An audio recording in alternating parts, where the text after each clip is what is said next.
Okay, so welcome back everyone to WorkSmart Live. I'm Dawn Church and I'm super excited to be back here with you all today after a couple week-long break. This is the official kickoff to our new Back to the Future series. As you've all probably really strongly feel and experience right now, the future is changing left and right these days, whether it's COVID or politics or new and different operating procedures and restrictions that are in flux, et cetera, et cetera. So it might seem really daunting to try and make any long-term plans when we don't know what it's going to look like a month from now. And as a professional event planner, I 100% get that. But one thing that I wanted to share that I've learned in the 12-ish years, believe it or not, that I've been planning events is that succeeding in the world of event planning is never about having the perfect ironclad plan where nothing at all can go wrong with that plan. There is no such thing. Something will always go wrong. Something will always surprise you. So success in an event is about being able to adapt to whatever the day brings you, whether it's COVID or a pipe burst at the office 2 hours before an event, which has happened to me before, or another lockdown or an uncertain future. You have to plan with what you've got and adapt to what you're given. So, and for me, that's really, really kind of parallel to what we're talking about in this event today and in this whole series. We're going to talk about looking forward and setting yourself up to be resilient to whatever the future holds and to thrive in that future. So thank you all so much for being here. And we're going to kick off this modern business transformation panel called WorkSmart Live Fast Forward. And a big thank you to our friend and our client, the Durham Chamber of Commerce, for partnering with us again on this series to make it available to all of the local chamber members. So I can never do this all myself, so let me introduce you to our panelists. First off, we have Courtney Armstrong. Courtney is a senior account manager at WorkSmart. I think you might be muted, Courtney. I was. Total webinar fail right at the beginning. Hey, guys. See, there's never the perfect plan, right? You got to adapt. All right, so as I said, Courtney is a senior account manager at WorkSmart, and she's here to provide sort of an eagle's eye view on cloud technology, digital transformation, virtual infrastructure, and all the different topics that we're going to be discussing today, because she's kind of on the front lines with our clients every single day. So thanks for being here, Courtney. Next, we have TJ Iacoboni, who is from our cybersecurity partner, Sophos. Good afternoon, everybody. Glad to be here.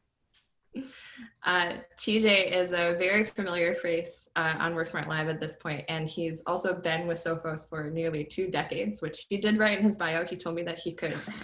I feel like that's permission to say that. Now you make me feel old. It's okay. Age is great. All right, so he's seen a lot of different things and combated a multitude of threats, whether it was the WannaCry thing that was pretty recent, or Petya, and all the different things that are happening right now here in today's world. So we're excited to have him back. So we're also going to be talking about strategic workplace culture and some of the really important soft skills of successful teams. And to do that, we have the amazing Becky Jacobs, who's the founder and CEO of Simple Change. Hey everybody, thanks for joining. We're excited to have Becky here today. She's a partner of ours that we've worked with quite a few times. She helps us stay really connected as people and all of the stuff that's happening. And Simple Change as an organization is dedicated to improving engagement and productivity by building healthy and high-performing teams. So, and last but not least, we have Jay Offerdahl, the president of Viking Mergers and Acquisitions. Thanks, Tom, for having me. Yeah, really excited to have Jay here today. Acquisition has been a huge part of WorkSmart's growth strategy, just probably from the beginning at this point. And Jay is here to help us with his insight on the possibility of growth through business acquisitions, whether for you that means buying or selling, because both of those things are opportunities for growth. So, and I know that's a lot of really awesome people, but I did save the best for last. So I would love to introduce you to my co-pilot extraordinaire, the fabulous Marissa Wayman, who will be moderating this panel. And Marissa, you can take it away when you're ready. Awesome. Thank you, Dawn. And it's great to be back after a couple weeks off. So I'm excited to jump in with our group of experts today. As Dawn said, now more than ever, businesses are reviewing their plans. We're looking towards the future, and we're looking at what we did, what we do, and how we're going to continue to do it. And if we've learned anything from the pandemic, it's that resiliency comes from the ability to adapt quickly. And we believe at WorkSmart, we believe that that recipe includes the right technologies and processes, strong personal connections, and that hunger for growth. So let's just go ahead and jump in. Our last web series, we focused on the technology that enables remote work. And that was in a response to being able to protect the safety of our teams, as well as just, complying with state mandates. And so now we're seeing people return to the office or plan to return to the office. So I'd like to start, Courtney. I'm going to throw some questions your way. The trend towards the cloud, which started years ago, has accelerated because of COVID-19. We've seen people adopt technologies quickly, like Microsoft Teams, in order to be able to respond to the need for remote work. While some offices are going to maintain 100% remote work, others may adopt a hybrid approach. We've done a survey to our clients several times. We've seen people say that maybe they'll return to the office 100%, maybe it'll be blended. Even if we go back to what I'm going to call the old normal, cloud adoption has evolved from a nice to have to a must have. And so I want to start with you, Courtney. Can you give us a little bit more about why cloud tech is becoming a must have for small businesses? Yeah, so even before COVID-19, users are starting to work more and more remotely. We're definitely seeing that push with tech companies. A lot of users are pushing for being able to have the flexibility to work from home, whether it's one day a week, whether it's full time. And so it just makes things so much more seamless for those users who are working remotely to have resources in the cloud. So just having the convenience of a few clicks without having to connect to the secure office network to access email, just being able to access it from your home anytime you want, really conveniently through a cloud-based platform like Office 365. It just provides a lot of flexibility. So it's really seamless. Because of the whole COVID-19 push, obviously, there's a lot of cloud-based platforms like Zoom and Microsoft Teams that are being used a lot more. And so we don't expect those things to just go away, right? So people are using it. It's going to be a long time before we can all just sit around a conference room table a foot away from each other, coughing and sneezing on each other like we used to. So I think those tools are going to stay in place for a while because people are going to get used to using them. And it's just going to be part of their day-to-day routine. And people are having a lot of success using them. So it's going to be, I think it's very expected that they'll continue to use them instead of kind of going back to the old way of doing things. The last reason is just reliability. Small and medium-sized businesses love the idea of letting a company like Amazon Web Services or Microsoft make sure that all of their resources are always available to their end users. So making sure that file servers are available and app servers. It's just really convenient and it's nice, and it gives those business owners peace of mind knowing that their data is being replicated to multiple data centers and not just sitting in an office in Cary where if the internet goes out, nobody can access it. So they just like that flexibility. And so that's definitely, I think, a part of why the push to the cloud is happening. Yeah, when I hear flexibility and reliability, the word resiliency comes to mind over and over again, which actually Dawn and I and our president Clay kind of went back and forth on whether or not we wanted to call this whole series something around resiliency, because that the technology helps make us be productive, but it's not much if it gets interrupted. So that concept of business continuity. Dawn, I've got a poll question that I'd love for you to initiate, just to get a sense from folks about their thoughts about adopting cloud technology over the next year. Yeah, so I just posted the poll. It should be live on your screen now if you're listening via Zoom. And I will copy this onto Facebook too. So if you want to weigh in there, or you can hop on Zoom. Excuse me. We're technically savvy here, y'all. All right.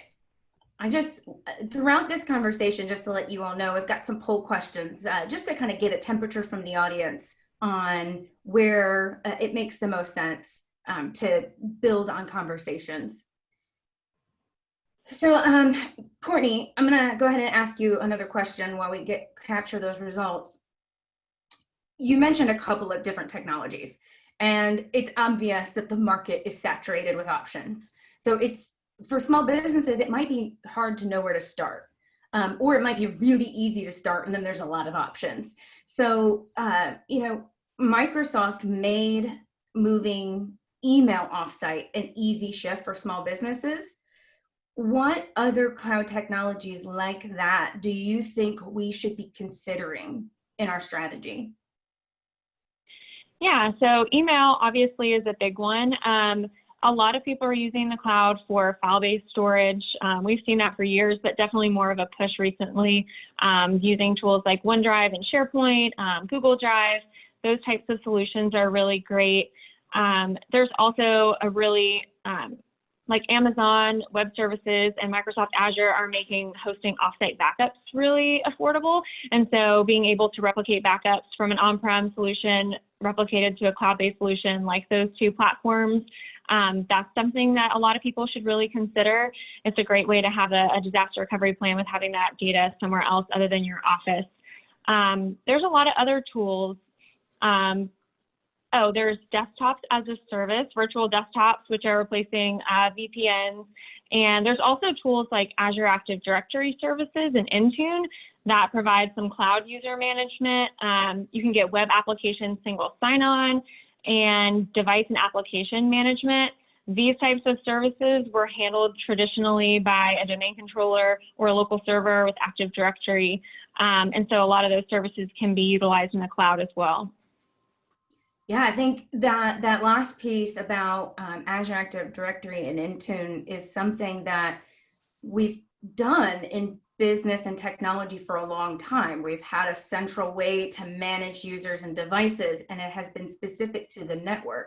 So looking for those opportunities in the cloud makes a lot of sense, and so much that we're actually going to have an entire webinar next week dedicated to talking about some of those really awesome benefits that you can get with Azure Active Directory, in addition to combining it with Intune.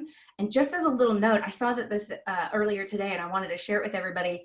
If you pay for a Microsoft 365 business subscription, you will be getting upgraded from the free version of Active Directory to, Azure Active Directory, to the premium, the first tier of the premium licensing, which is going to open a lot of opportunity for small businesses. It was a response from Microsoft to help with the response to COVID. So that's going to be unleashing some functionality. So I encourage everyone to register for shameless plug for next week. But on that same vein, Courtney, as we change how and where we're accessing data, what are those key considerations to keep us protected? Sure. So just like when you had data on premise, you were worried about backups. Anything that's business critical, you want to make sure it's being backed up somewhere else. So don't assume just because you're accessing the data in the cloud that it's being backed up. Luckily, there's a lot of good backup solutions in the cloud. Like I was saying before, there's options where you can replicate data from an on-premise solution to the cloud, but there's also cloud-to-cloud backup solutions. For example, Microsoft Azure has a really great solution that they've built into their platform where you can just go ahead and tack backups onto your monthly fee with them for your file servers or app servers or whatever's being hosted. And they just go ahead and make sure that those are being backed up as well. Security, you want to make sure that you're accessing anything in the cloud with a secure connection. You want to make sure you're still following best practices for security, just like you would in the office, because there's always vulnerabilities. You definitely want to enable multi-factor authentication for any cloud-based platform that you can. This is built in with a lot of different platforms where it just has to be enabled. There's also third-party solutions like Duo that you can get set up to start using that for other cloud-based platforms as well. Yeah, and when you say backups, a lot of cloud services advertise reliability, and so that warning is important because you don't want to assume that cloud means well protected in terms of backup. Just a side question here for you, Courtney. Office 365, it's now Microsoft 365, but does it need a backup? We definitely think so. There's a lot of different solutions out there that are actually offering Office 365 backups.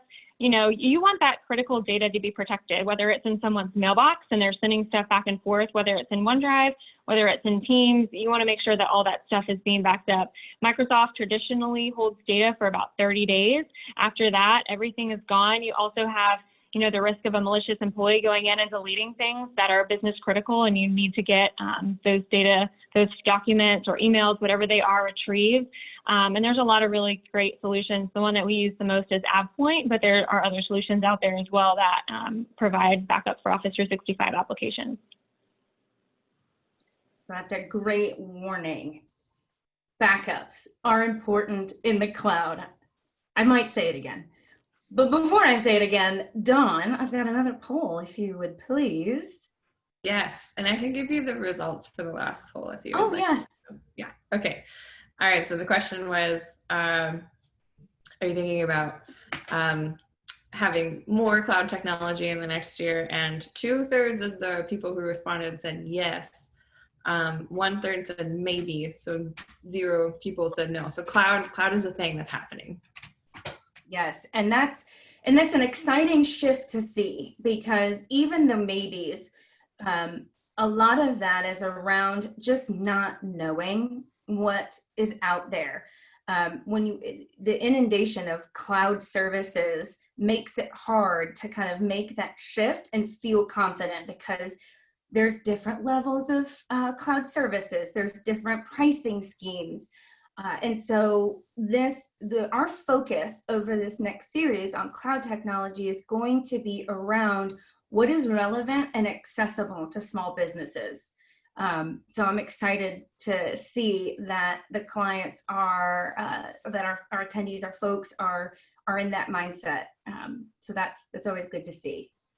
So then our new poll, we're going to take a slight shift to cybersecurity, which is why this question here is about your confidence in your existing cybersecurity.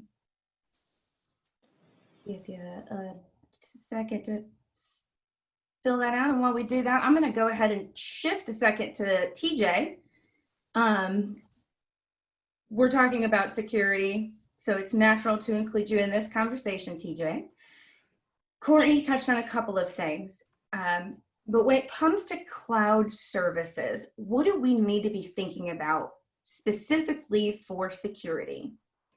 So with cloud services, you need to think about first exactly what kind of cloud service it is. Many cloud service providers function as an infrastructure as a service platform, like Azure, AWS, Google Private Cloud. Those platforms utilize what's known as a shared security model, meaning that they are only responsible for securing the physical assets, the actual server, the disk drives, the networking.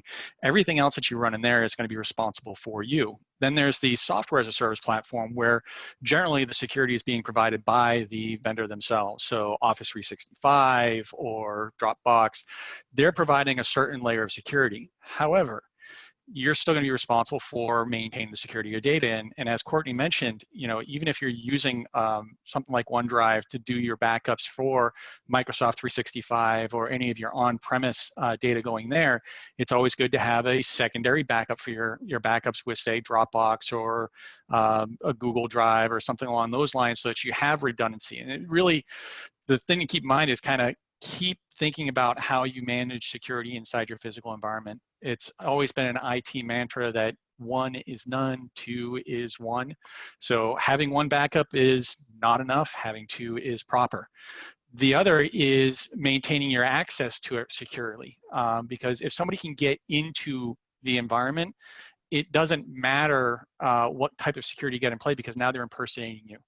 And as for all intents and purposes, that platform is going to see that infiltrator as simply just being you. So having a good password policy in place that you adhere to. Now there's two things that you're going to be doing with that. First, Courtney mentioned it real briefly, but using two-factor authentication.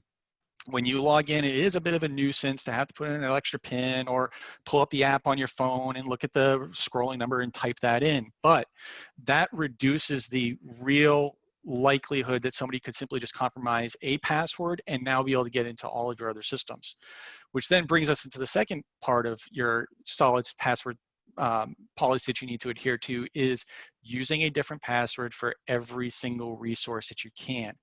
And that again makes it very difficult, but there are tools that make it easier. There are password managers. There's ones that are built in. Sophos Intercept X for the mobile device has a password manager in there. LastPass, not Sophos product, but that's the one that I use personally because I use it a lot and it works very well. And there's a couple of other ones out there. But the great thing about a password manager is it allows you to create one incredibly strong, complex password that you yourself will remember, and then generate random passwords for everything else. And that way, if site A gets compromised, you didn't use the same password on sites B, C, D, or your Office account. And if site A got compromised, they got your password there, but now they're not able to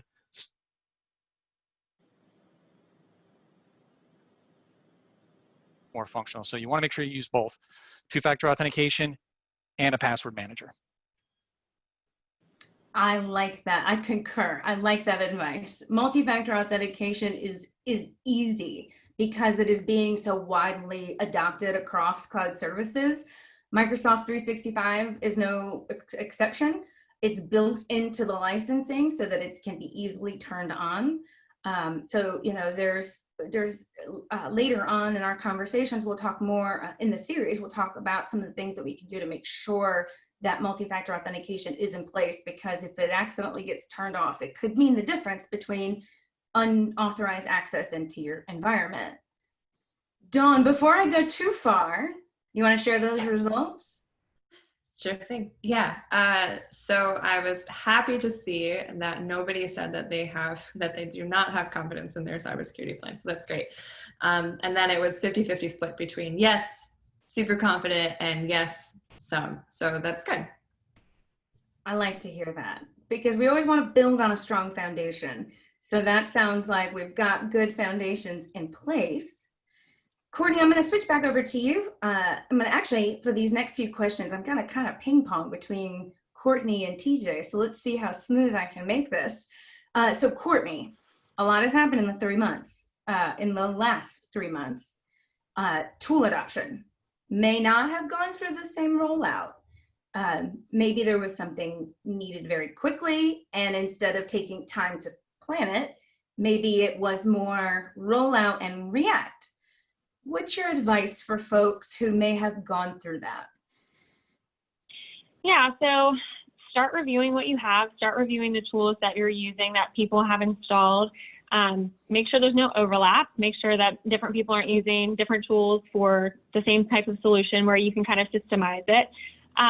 Get feedback from your users, because when tools are rolled out really quickly, what happens a lot is that some users that are tech savvy or that love new tech, they just jump on board and they get really familiar with it and they're using it all the time. Then you have users who are like, I don't know how to access it. Did I even get the email to install this? Like, they're just completely behind. And then you have some in the middle that are like, I set it up, but I don't really know how to use it. So it's just kind of sitting there. So get feedback from your users. Figure out which ones need more training, whether they're using it as intended, whether there's other functions that the tool has that maybe they're not using that they could use, and just find out what's working and what's not working. Lastly, security, make sure that all the settings are configured properly for different things that you can set them up for, like Zoom. Obviously, there's different security features built into some of these tools, and some of them don't have security features at all. So just review those, make sure that people are following security best practices when using any new tools.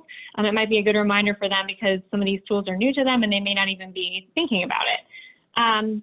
Also, if you're storing a bunch of data in new tools, I know I've mentioned this before, but if, like, for example, you've started using Microsoft Teams for file sharing and collaboration between specific team members on a project, and now there's a whole bunch of really important data that's sitting there that would cost you guys weeks worth of work to redo all that work, make sure you're backing up that solution. You want to make sure that you're not going to lose any business critical data that's sitting in new tools. You said it before I got to say it. Back it up. Make sure you back it up. We are, of course, we're going to have a backup session this series, our backup to basics. So we're going to kind of walk through the different types of cloud technology and the backups, and maybe even a little bit of bonus about how we can better utilize the cloud for some of those backup and disaster recovery components. And I also have to say that when you talk about adopting apps, and this is actually going to tie into the question I'm going to have for you, TJ. When I think about security and apps, I can't help but think of TikTok. It was a very quick love affair for myself. I downloaded it at the beginning of COVID. I got very comfortable with it. And then I saw all the news about it not being a great security mind. So that was the quickest love affair I've ever had. Bye, TikTok. But on that note, TJ, even unofficial rollouts are happening, and it typically happens because users are looking for ways to be more productive. In my case, TikTok is just to entertain me. But shadow IT, for those of you that aren't familiar with that concept, it's just referring to the technology that's implemented without the knowledge of an IT or the oversight of an IT department. And so, TJ, the risk for the company is that there's a lack of control. So how can companies manage something like shadow IT to protect themselves? Well, like most things, it's going to be education. So you're going to work with your employees, make sure that they understand the acceptable use policy, and most importantly, and this is the one thing that I usually see lacking in most people's acceptable use policy, is the reasoning and the foundation for it. A lot of people are perfectly acceptable to do something and happy to follow along with the rule as long as they understand the premise of the rule. Why is it there? Why is it important? How does it benefit me? And if people aren't under the knowledge of why the company put these rules in place, then they simply are just this kind of amorphous thing that kind of sits out there, and they'll simply just do what is expedient for them to get their job done.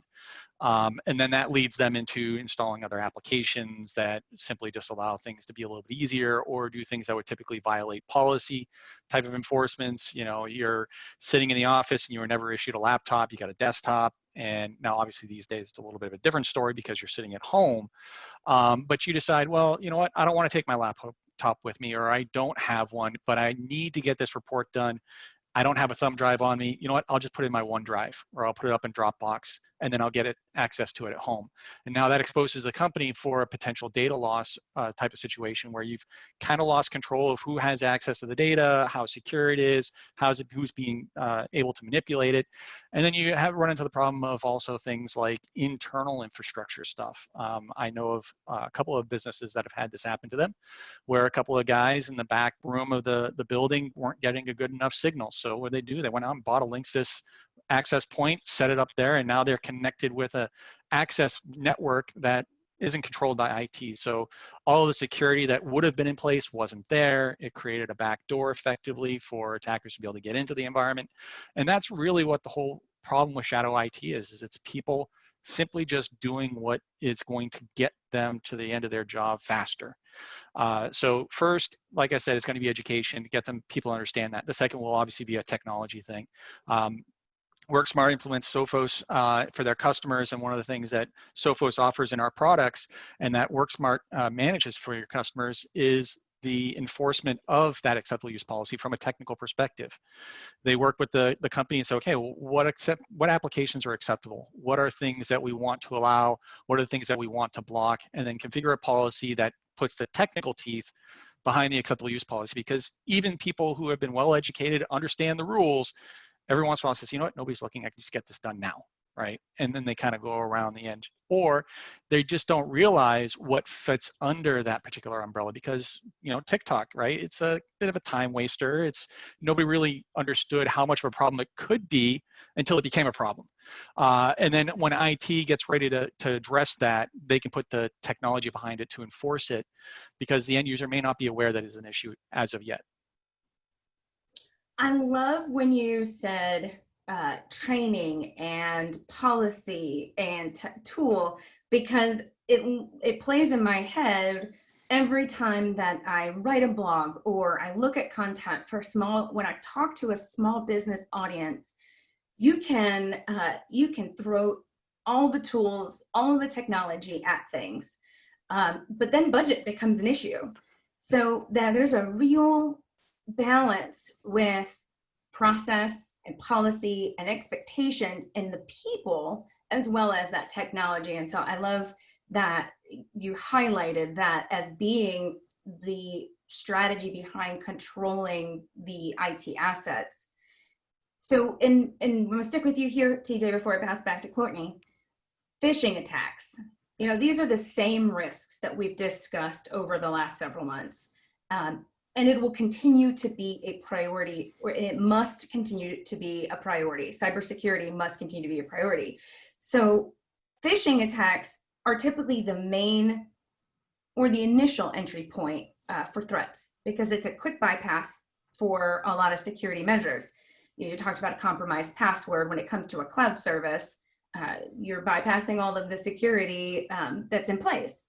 So a heightened awareness can be a powerful antidote. What precautions should end users take to protect themselves against those? So from an educational perspective, the biggest caution anybody can have is a healthy dose of skepticism and a little bit of paranoia. You know, the saying goes is, you know, just because you're paranoid doesn't necessarily mean that they're not out to get you. Well, in the case of security, they really are out to get you. They are trying to get every piece of information on you that they can to drain your bank account, to disrupt your business, to do whatever harm that they have in mind. And they are simply just using some very simple social techniques to convince you that they are who they pretend to be.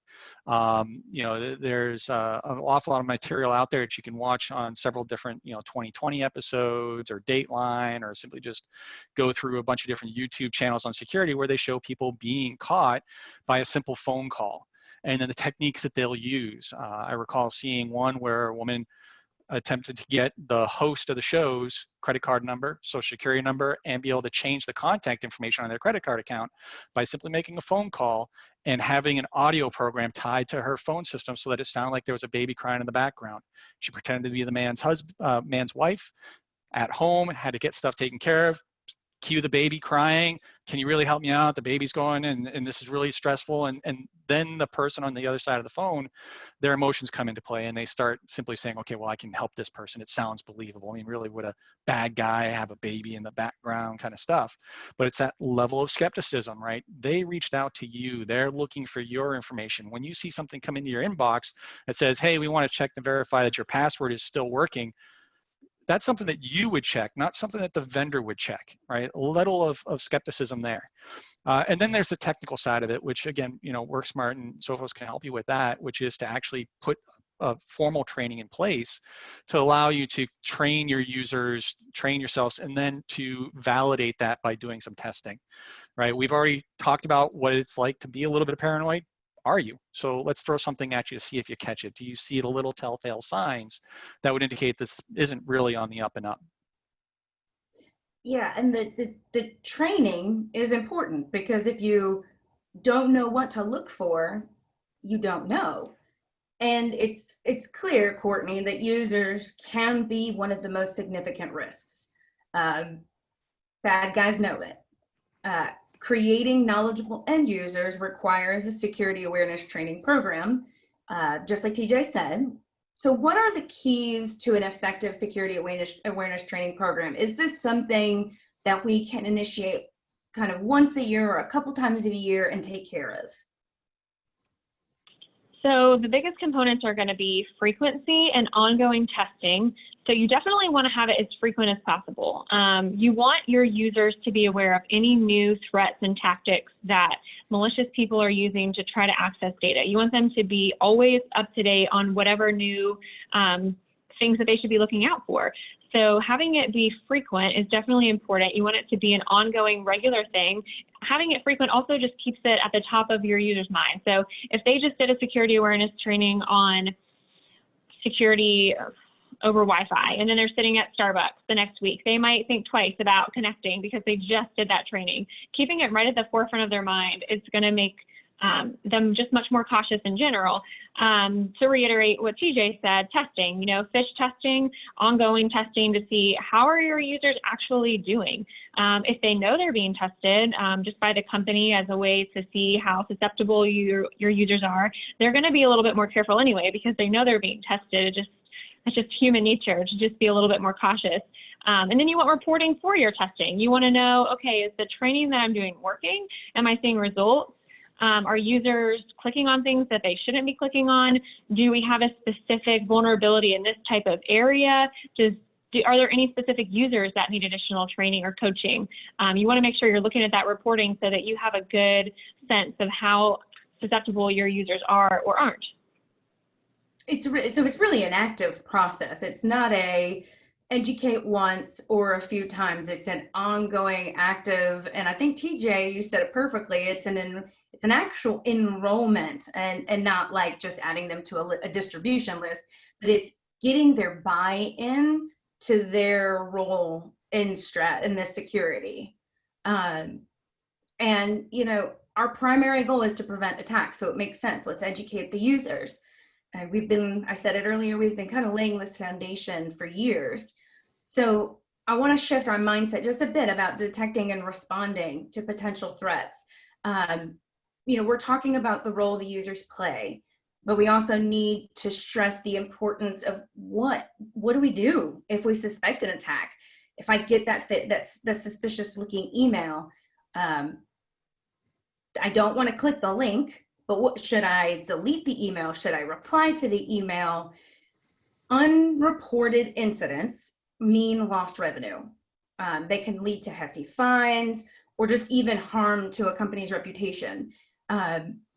If they get out of control, what can we do to make sure that this is taken care of? And this is for you, Courtney.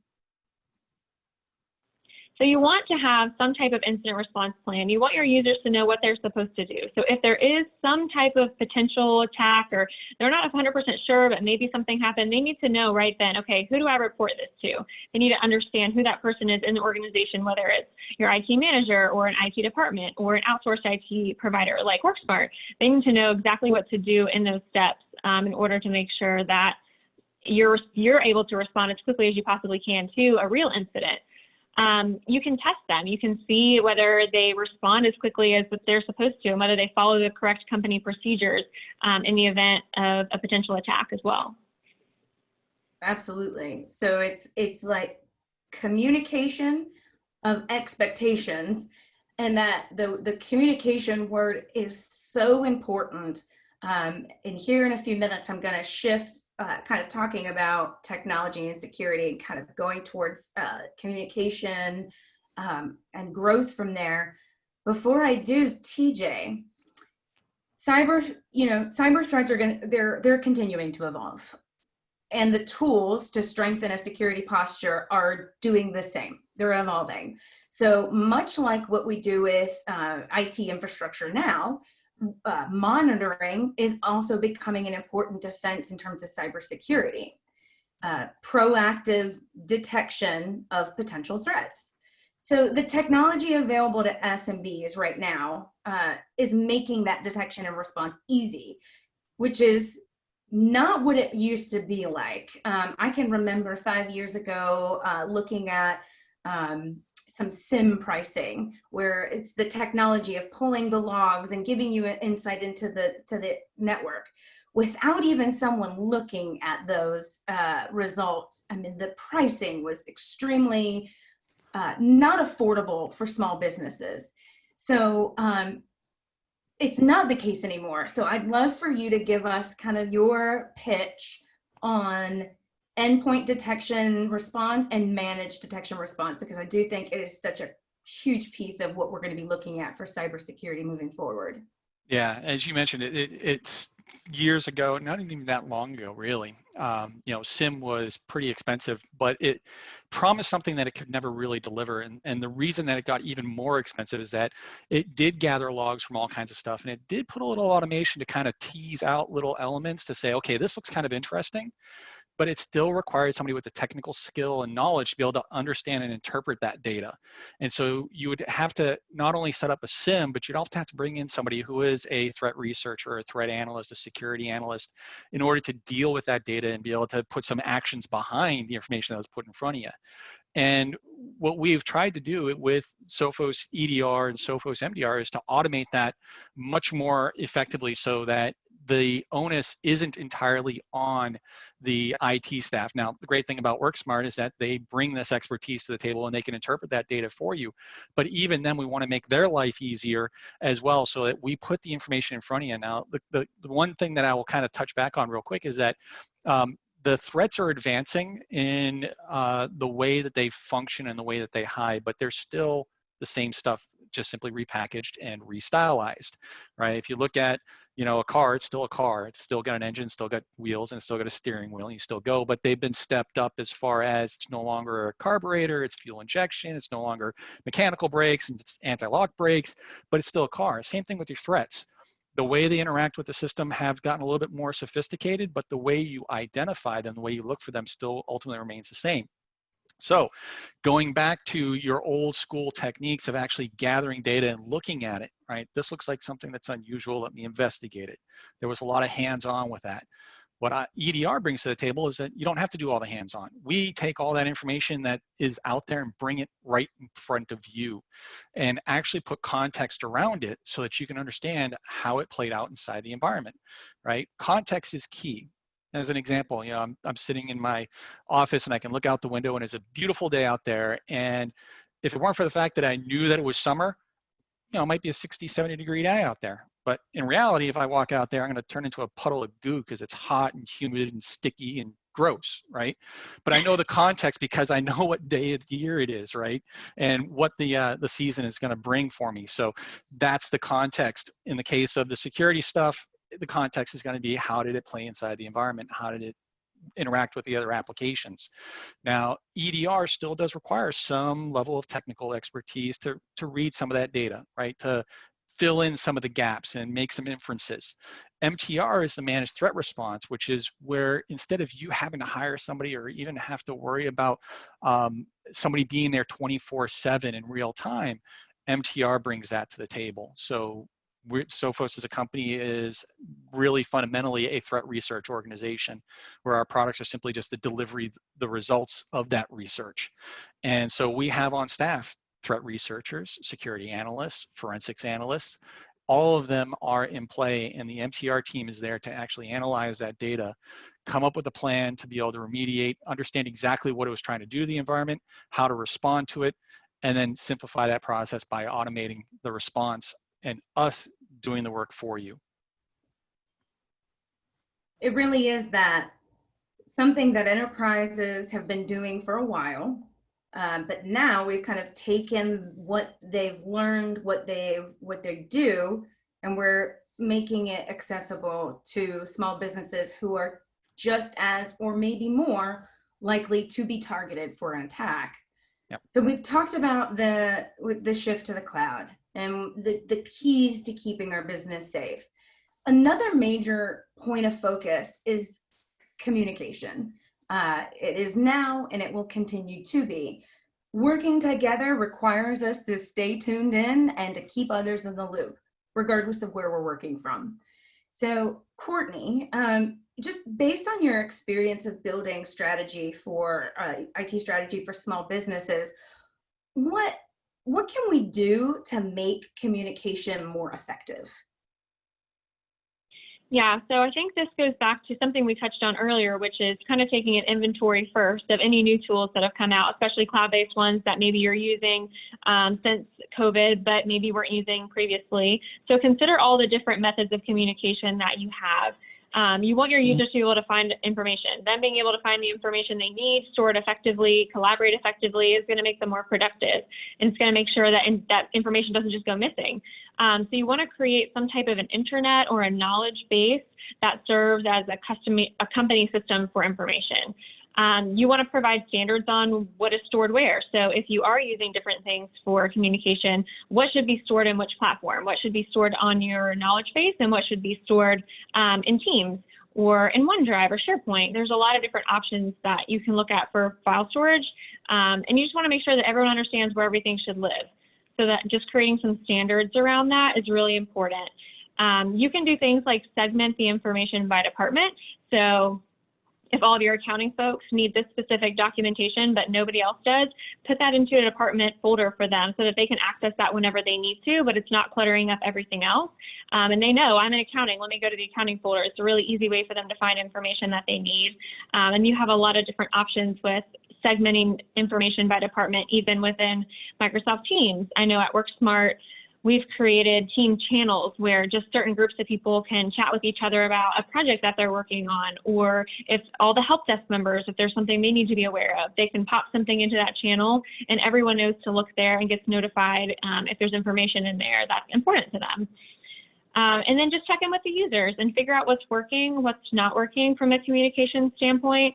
I know we've done this at WorkSmart in the past. We've taken polls and found out, okay, is it more helpful if we have our company newsletter over here, or if we develop a new process? Is it more helpful if that's stored in this manner? Or how would you like to receive notification that that new process exists? And just checking in with them and better understanding what's working and what's not working is going to help you to develop all of those standards. You know, when you said about polling WorkSmart users, I thought of Becky leading a conversation of a peer group at WorkSmart, people who represented different parts of the company. It was on our communication plan. We actually had, we got feedback from the individual, you know, each person represented a group. We got together, we talked about what worked, what didn't work. They came together in this really awesome facilitated conversation so that we could make sure that the tools and the process and everything was effective. And you know, it's almost the perfect segue to ask Becky a couple of questions. Before I do that, I wanted to ask you one more thing, Courtney, about, you said another magic word, Microsoft Teams. We've talked a lot about it, and we're going to continue to talk a lot about it. We've got a two-part Microsoft Teams end user training up and coming, so I'm very excited about that. You know, the excitement around Microsoft Teams is because of the functionality it brings while being a part of the Microsoft 365 subscription, which a lot of people have already made the investment in. There are probably tools that people are not using. So, Courtney, how can we continue to maximize this investment specifically towards communication and collaboration? Yeah, so there's a lot of other applications that are in that Office suite that you're already paying for with your licensing. If you've got Teams and you've got Word and Excel, it's likely that you probably have Microsoft Planner, which is a great tool. We use it for small project management. You can create tasks. We also use it for small meetings. Like, you can create buckets where you have, these are my to-dos over here, and these are the things that we need to discuss over here, so you can just kind of keep track of everything. It's a great tool. I would definitely suggest people play with it, see what works for them. OneDrive is another great solution. Obviously, a lot of people are buying into OneDrive for file storage. It works really well. It's really easy to access data. You can have it just auto-save, so it automatically saves everything that you're working on in real time, so you don't have to worry about, like, oh, my computer died and I didn't save my document for the last hour. So it has some really cool features like that. There's also SharePoint, which can be used for different things. It can be used as a document management system or an intranet. There's also an easy editor that doesn't require you to be an expert expert, and that can be used for communication that you can quickly and securely share company-wide, or you can limit it to targeted groups. Yeah, and all of oh, go ahead. I'm sorry. I was just going to say all those tools integrate really well with Microsoft Teams too. So if you're already using Microsoft Teams and you've kind of got on that bandwagon, there's a lot of other really cool tools that you can integrate with it, just to be more productive and improve efficiency for everybody. Absolutely. And you know, it's, of course we can provide that technology to enable productivity, but we can't forget the human component. And overall, right now, people are dealing with an increased amount of stress and anxiety. I myself, as I can imagine a lot of parents, I'm struggling with kind of the unknown about what my kids are going to do in the fall when it comes time for school. So Becky, how can leaders push for productivity, but also showing compassion for their employees who are dealing with this amount of stress? Well, you know, first of all, if you feel like you're distracted, if you're frustrated, anxious, overwhelmed, emotional, you aren't alone. So most people right now are really struggling, especially leaders who have not only their personal issues that they're dealing with and trying to address, but also the issues of their team and the business results that they're trying to drive. So if you're not taking self-care seriously and making it a priority, you're not going to be able to perform to your top potential. As a leader, it does start with you in terms of modeling that self-care. So how does this show up at work? So the stress at work can cause people who are ordinarily very focused, very productive, very good at their jobs, to suddenly show up as scattered, not focused, not reliable. Maybe they're impatient, or anybody seen someone moody lately? It's, yeah. Maybe they're just out, right? They're numb. And that's not because they're suddenly bad employees or they can't perform or do their job. It's because they're human, and what they're facing right now is something that most of us have never had to deal with in our lifetimes, this degree of stress. So first and foremost, keep in mind they're human. If you as a leader are only talking about productivity, results, deliverables, you know, what needs to get done, you are coming across as cold and very disconnected, and frankly, a little bit tone deaf, right? In addition, your team is not going to feel safe telling you that they're having challenges, because frankly, they just assume you're not interested, right? If the only conversations you're having are about what are you doing next, then your team feels like you just don't care and I'm just there to get the job done. So you really do come across as disconnected. But there's a flip side that's just as difficult. If you are giving people a free pass all the time, right? Day after day, week after week, don't worry about it, whatever you need, take all the time. I feel bad. A lot of times this happens because you just don't feel comfortable having those hard conversations with employees. But if you're constantly giving them tons of compassion with no productivity conversations, then you're going to create, first of all, it's unsustainable, because at some point you're done, right? And somebody needs to get the work done. And that's not a good shift, right? The question becomes, much like we've seen in the news of the Florida State situation, wait, so I could work remote all this time and now magically not anymore? So it's hard to shift if you've gone too far in that direction. It also creates perceptions of favoritism. Who are you giving that pass to, right? When you're being compassionate, when you're giving some latitude, is it always the same people? And are others ending up with all the workload? So it really does create difficulty in team dynamics. It creates resentment and it creates burnout. So how do you balance the two? Nobody shows up and says, I would like to be really bad at my job today. I would like to not be focused. I would like to make lots of mistakes, right? We all want to do our best. We come to work with the best of intentions. We also don't want a free pass, right? I'm not asking you to not hold me accountable, but I'm going to need to be able to work differently.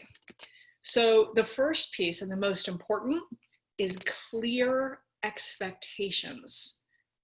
Do people actually know what they need to accomplish? Do they know your expectations about being present, being in meetings, what deliverables they're responsible for? Do they actually know what has to get done? Or are they making assumptions?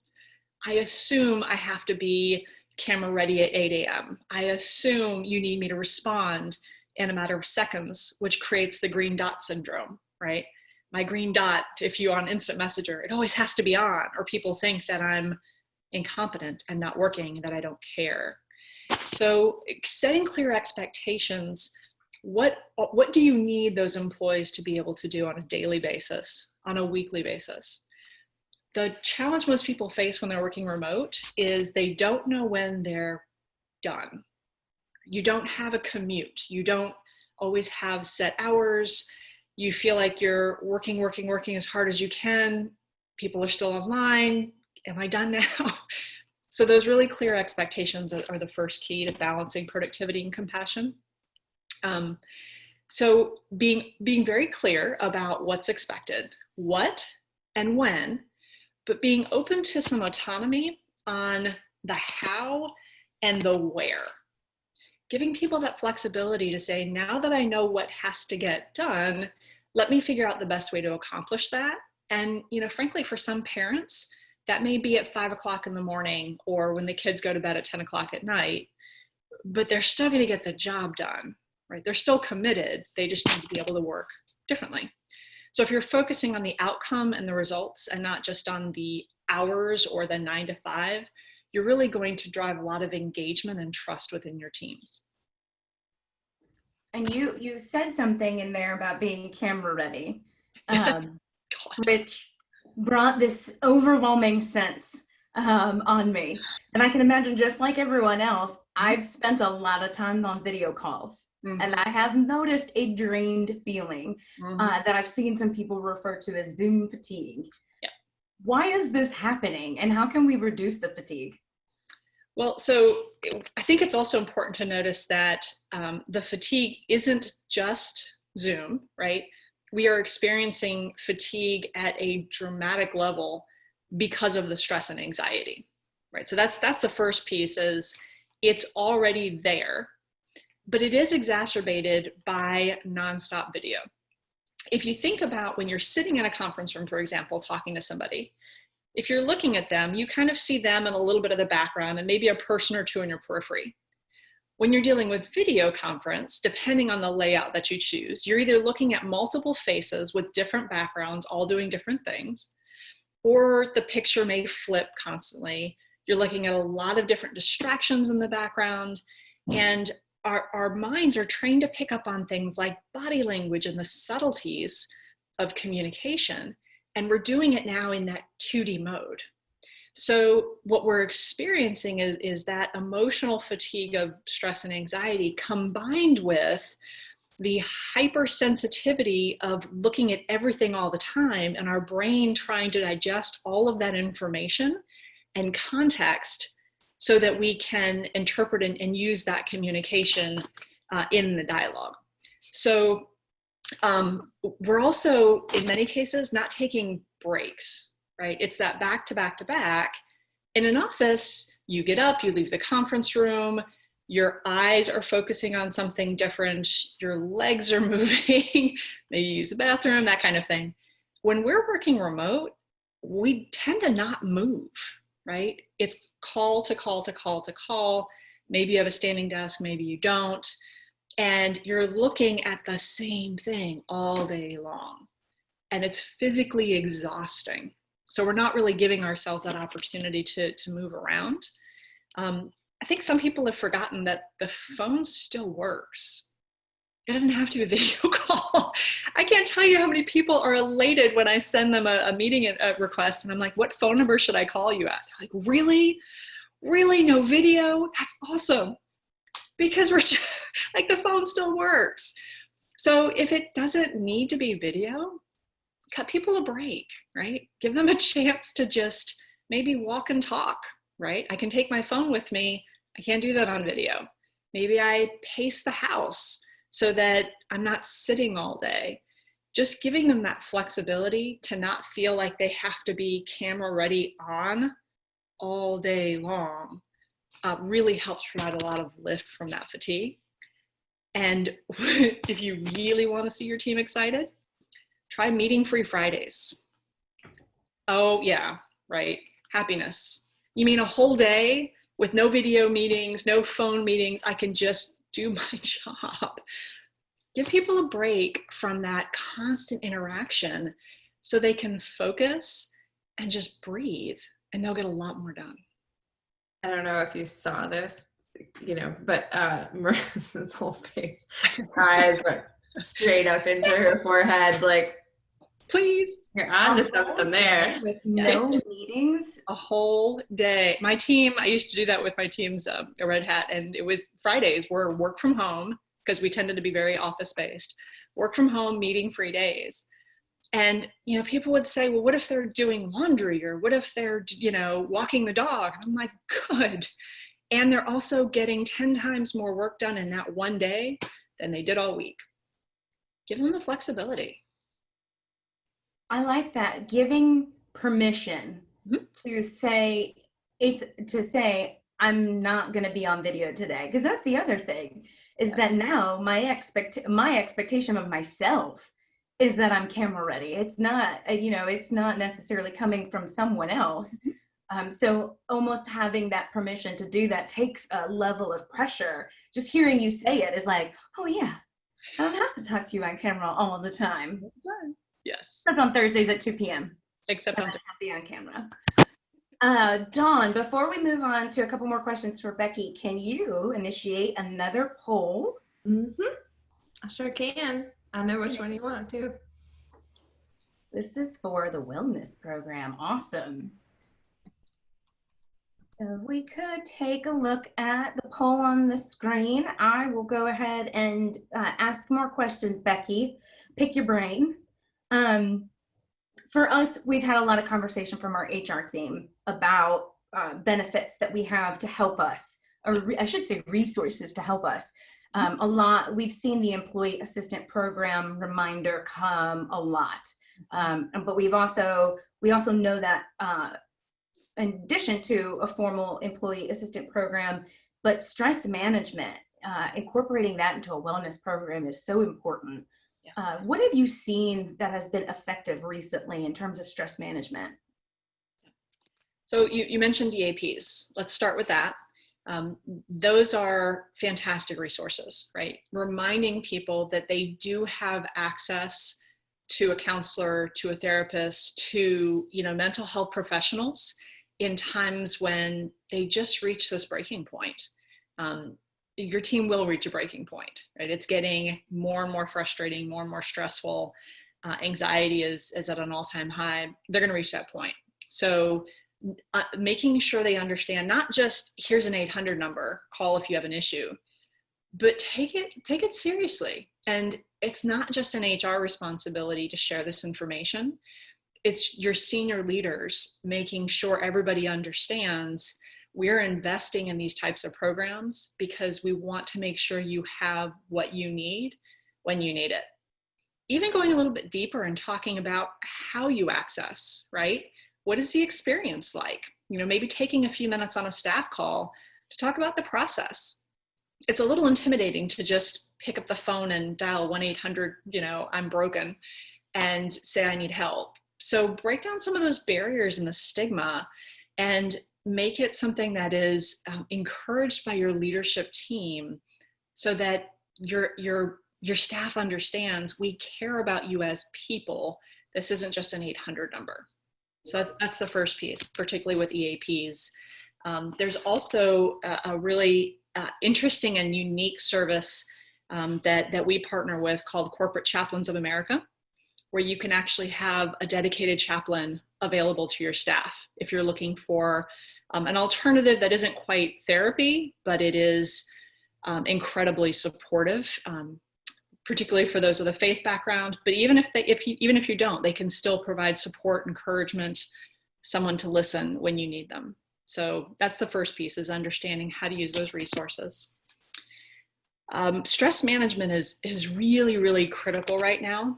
And, you know, it's not just a, here's a webinar or two kind of thing. We've often seen companies say, hey, we just need a webinar. People are stressed. Like, okay, that's not going to fix it, right? We can bring some awareness to it, but that alone is not going to solve it. I actually saw a post from a mom lately that made me laugh. She's like, I don't need any more top 10 tips. I don't need any more resilience strategies. I need a break. My kids are making me not, like, I need a break. So it's understanding that it's not, people aren't broken, right? And you're not going to fix it with a webinar. It's creating strategies that provide that ongoing support. And it's deeper than just here's some resilience tips. Making sure your leaders understand how to demonstrate care and compassion for their teams. Most of us, when we go through leadership training, we're taught how to do performance management, how to, you know, talk about your goals. We're not taught how to deal with stress and anxiety, and how can you demonstrate compassion without crossing the line and getting into people's business and making them feel uncomfortable. We call it soft skills, but that's what really differentiates, you know, your standard manager, I'm just here to do my job, from really great leaders, is when they can demonstrate they truly care about employees and the way they communicate. And that takes some support and training, because it's not necessarily intuitive to know what to say and how to say it. So that's how you can go a little bit deeper in these hard conversations, and really, as a leader, make a big difference, not only in performance, but also in the overall well-being of your team. Yeah, that the well-being of the team is going to, that the health of your team is going to contribute to that productivity, and that we believe that to be extremely important in also the topic of being hungry for growth, and kind of thinking about how much time we have left. I have a couple more questions for Becky, but Becky, I'm going to come back here in a few minutes, and I want to ask Jay a couple of questions. Here at WorkSmart, Dawn said it, hunger for growth is at our core, and our growth as a business is what fuels the growth of our team and our clients. So the concept of healthy teams is also directly tied to your growth strategy. You know, we're always looking for ways to help folks reach their full potential. So, you know, as the economic landscape continues to change, it's important for us to look for those growth opportunities. Dawn, I do have a poll if you want to throw that up there while I ask Jay to tell us, you know, acquisitions are part of our growth strategy. It's literally built into our business plan. So even if it hasn't been a consideration before, why should small business owners look to buying and selling now? Well, you know, one of the things as we were putting this together, I was asking myself, like, how do we tie in cybersecurity, IT, and some of these things into, you know, M&A? But the reality is buyers now more than ever are putting that as part of their due diligence. And, you know, they want to understand the risks associated with doing those acquisitions. So as people are considering that, with either side there's, you know, two main things to think about. Is one, you get into business to basically set it up one day for a sale. And I know that's not the initial thought, but that's the reality of the only reason you get into business is to get out of business someday. You know, some other economic and emotional reasons, but that's at the core. And two, it's normally a lot faster to grow through making acquisitions versus organic growth. Would we, you know, when we were preparing for this conversation, we were talking about some of the examples of buying and selling opportunities. And one that you talked about was, and I remember it because it was called the Silver Tsunami. Can you just touch on that a little bit? Yes, it's, and I think a lot of people know, you know, 10,000 people a day are turning 70, and that is going to continue through 2034. That baby boomer or silver tsunami wave, they own 55 to 65%, depending on what reports you read, of the what people define as kind of real small businesses. So businesses that are above a single shingle, you know, 10 or more employees, and hopefully they have realized through this transition and pandemic that one, they're okay being at home. A lot of these baby movers are self-made, first generation, and their business defines who they are as human beings. And so I feel like this is actually a wake-up call for a lot of those individuals. And I think we're going to see more transitions and transactions in the next 5 to 10 years than I've seen in the past 20 years. So I think you have to be prepared for that. They've now had practice at spending more time away from maybe where they spent all their time. So, you know, on that same kind of path, what is your advice to folks considering that exit strategy? Where should, you know, how do they get started? Yeah, and you can hear this every time, whether they ask their accountant, their attorney, or someone like myself, is you can never start too early. And my recommendation is you start with where you are. I call it putting a stake in the ground. What is your business worth today, based on how you've been operating it, and what's the methodology behind that valuation, and what does that put you when you collaborate with your financial advisor in terms of retirement? If you had the sale at that price, could you retire on the proceeds, after-tax proceeds of that sale? So make it real simple, start there, and then tons of questions, and your trusted advisors will help them take the next step. And how can they find that trusted advisor? A lot of business owners have been working with a CPA, an attorney, a financial advisor for many years. It's hard for them to know if they've got the right one.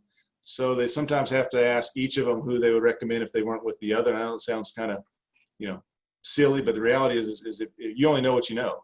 And so if you had the same CPA for 20 years, that CPA may be phenomenal. There may not be anyone else better for them. But if that CPA has not done a lot of transactions, you may need someone that has a better understanding of that. Same thing with the attorney. If they've helped with HR or legal matters or but they've never seen an asset purchase agreement or never seen a letter of intent, you may need to ask your CPA, hey, who do you recommend? And then, people that do what I do, normally, we interact when there's a closing, there's normally a accountant and attorney on both sides of the transaction and a financial advisor on both sides. So there's normally 3 or 4 trusted advisors at the table. And so we get exposed to a lot of those. A lot of experts in the room. Yes. A lot of opinions in the room. Yes, opinions. And on the other side, so we've got potentially a mass selling opportunity, or I guess buying opportunity. Yeah. So I read on one of your blogs about the SBA debt relief and making, that makes companies more attractive right now for buying. What do you think that business owners who are thinking about buying what do they need to know about this particular debt relief? Yeah, from the buying perspective, especially if it's a transaction below $10 million, the SBA is a great option. The CARES Act brought on some opportunities where the SBA will actually make payments on behalf of the buyer to the lender as long as you close by September 27th. So if you're looking to buy a business and you're not under contract right now, you're probably not going to qualify for that. Okay. But when that rolls out, there's rumors there'll be some other things they try to use to stimulate that. I mean, it's been a seller's market I've been in the business for 24 years, started right out of college when I was 22, and it's always been a seller's market. As the number of sellers increase with the silver tsunami or baby boom exiting, it may kind of balance out. But historically, buyers need to know what is their differentiating factor is. So they can get as much information from the lenders and on theirs, because oftentimes there's more than one suitor for a good business opportunity. So they need to be very well informed of what their options are, talk to the SBA lenders, talk to their own bankers, and figure out what their options are. So when they do make an offer on a business, they look like they're in a strong position to be considered by the seller. And the expertise that Jay offers at Jay and Viking M&A, we're going to do, because we think this growth opportunities is so important for small businesses. We're going to actually host a separate webinar specific to kind of the buying and selling opportunities and things to consider. So we will have a dedicated conversation around that. Before I ask a couple of other questions kind of around the table, Dawn, do we have any questions for anyone in particular? Pardon me while I unmute myself. No, we don't have any questions right now. However, this is a really good opportunity for you to type furiously your remaining questions because we've got about 12 minutes left. So send them in. We want to address what you have questions about. Yes. And while we're waiting for any responses there, Becky, I'm gonna jump over to you for a second. Companies wanting to focus on diversity and inclusion. I think this is such a broad but such an important component. So I'd love to hear what you have to say for advice for companies who want to do better. Well, I think we saw a big wave of interest in diversity and inclusion just over the past couple of weeks with the Black Lives Matter movement, a lot of the protests that are happening, and the immediate reaction was a couple of things. It was email from senior leaders about your position, maybe some social media conversations, and people were, I think, trying to very quickly find a solution, right? We need to solve this. We need to throw resources at it. And in some cases cause more harm than good because it was just a reaction, right? As opposed to recognizing that this is not you can't solve this with a webinar, right? This is a long-term strategy that impacts every aspect of your business. And not something to be taken lightly or something you try to fix, right, with a one solution. So the biggest recommendation that I would have is getting help from the experts. There are folks who have been working in the space for a very long time and can help you think through all of the facets, all of the strategies. This isn't a shiny object kind of thing. You're going to need to go a lot deeper. And engage your employees in the conversation in a way that creates psychological safety. Because if one of the things that happened is people would just say, hey, what's your opinion? Or what do you think about this? And created a lot of hostility and fear and anger in those who were being asked to speak up or speak on behalf of a segment of the population. So two resources I do want to highlight from some of our partners. There is a fantastic diversity and inclusion conference that's hosted by Diversity and HR Solutions. That's on August 5th. Great understanding, resources, etc. So I highly recommend their conference. And as a leader, the diversity movement, which is an offset of Walk West, has a diversity beyond the checkbox online training available. So it starts with you as a leader, understanding some of your own biases, but in a way that makes it safe for you to start to shift your behavior. Those are the two resources I would recommend starting with, and then going deeper into developing your strategies with your employees and with guidance.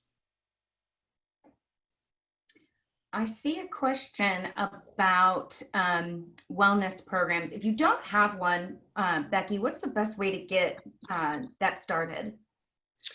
A couple of steps. First of all, figure out what your objectives are. What are you actually trying to accomplish with the program? Often people will say, hey, we want a program, and say, what are you trying to accomplish? And what budget do you have set aside to actually do it? Because otherwise you're just kind of running around looking for every free resource. The other question would be, who's going to run it? Are you going to throw it on the already overwhelmed HR person? Is somebody volunteering until they get busy? If you don't have a sustainable strategy for actually managing it long-term, then you're creating random acts of wellness that don't actually help or change any behaviors. And then the last piece is, how are you going to engage your employees so that they're contributing to it? When people ask what programs should we implement for well-being, it's like, well, it depends. Let's talk to your employees and figure out, first of all, what they need, and secondly, what they would be interested in, right? I've got some clients for whom weekly yoga classes are a huge hit, and others who could not possibly care any less, right? Some love games and contests and are really competitive and fun about it and are changing behaviors, and others don't, So it's really important to think about what your employees are interested in and be willing to adapt quarter after quarter to keep it fun and relevant. As soon as you said that some teams like to be active, I was thinking about at one point at WorkSmart, we like to do kickball. And then that disappeared.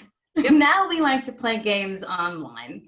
So it's funny that you hit it right on the head, that you have to be willing to address it quarter after quarter, because even if your people stay the same, they're what they need may not stay the same. Dawn, do you see any other questions? Because I think on my end, I think that's everything I have.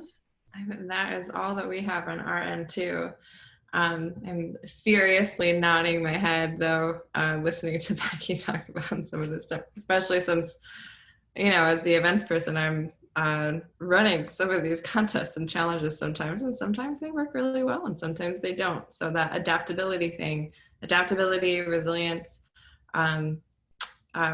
will set you up to thrive, kind of like I was saying at the beginning. So that, I believe, is everything that we have as far as content for today. We are magically on time, and I love that. So one last big thank you to all of our panelists for joining us today. You all are amazing humans and doing some really good work in the world and for our clients. So thank you so much for being here.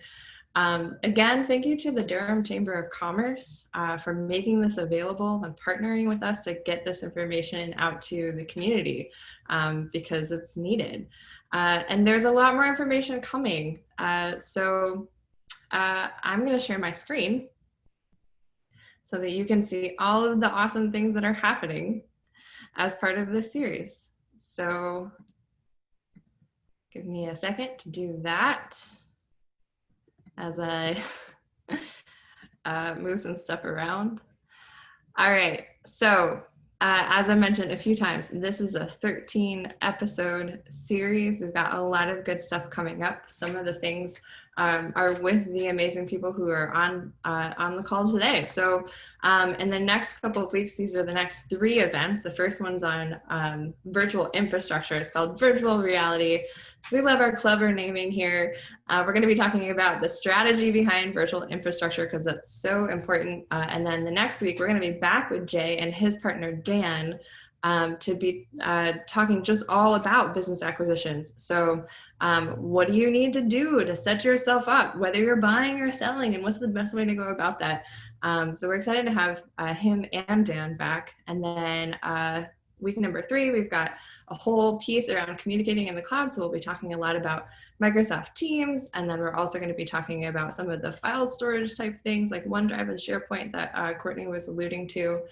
And then we have a full list of more that's coming up. So we've got some very end user training or end user focused trainings, whether that's on Teams, because we know everybody loved our Teams sessions from the last series. We've got 2 trainings just on Teams. We have Becky coming back to do a whole talk around workplace culture, more in depth in a couple of weeks. We're probably going to see TJ. Actually, I haven't confirmed this with you, but probably going to see TJ here in September again. TJ's always super willing. I was just going to roll with it. I actually was like, oh, okay. Yeah. Okay, right. That's the thing that John signed me up for. We got you. And we have a security training for your end users, which I'm actually really excited about because, we talk to all of you all the time about cybersecurity, but we really want to talk to your end users. So we're going to be doing that in September. So lots of really great things that are coming in the next several weeks. So watch your inbox. We'll be sending you emails. You'll get an email from me tomorrow with the recording of this event. And we'll have all of this available for registration in the next, chunk of time. But again, that's all we got. So thank you again, panelists, so much for joining. Thank you, Marissa. You did an awesome job moderating as always. Thank you, John. Thank you, everyone. And I hope you all have a wonderful day. You too. Bye, y'all. Bye. Take care.